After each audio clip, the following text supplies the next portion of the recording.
আমি এখন আছি পবিত্র হেরাম শরীফের ছাদের উপর থেকে। যে চমৎকার দৃশ্য আপনারা দেখতে পাচ্ছেন, ঘড়ি টাওয়ার, যেটাকে মক্কা টাওয়ার বলা হয়। এখান থেকে চতুর্পাশে শুধু চমৎকার অসাধারণ বিল্ডিং আর বিল্ডিং।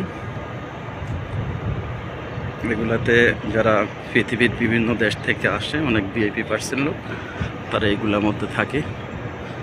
আমাদের দেশের অনেক এমপি মন্ত্রীরা আসলেও এখানে অবস্থান করে।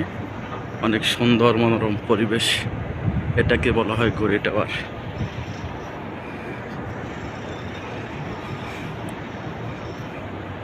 আপনারা সকলে আসবেন, দেখবেন, মন শান্ত হয়ে যাবে, দিল শান্ত হয়ে যাবে।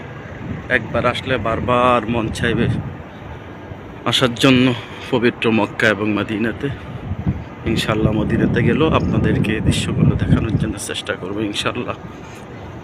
আসসালামু আলাইকুম ওয়া রাহমাতুল্লাহি ওয়া বারাকাতুহু। ভিডিওটা ভালো লাগলে শেয়ার করবেন অন্য মানুষকে দেখানোর জন্য, যাতে করে তারাও মক্কা মদিনাতে আসার জন্য উদ্বুদ্ধ হয়। আসসালামু আলাইকুম ওয়া রাহমাতুল্লাহ।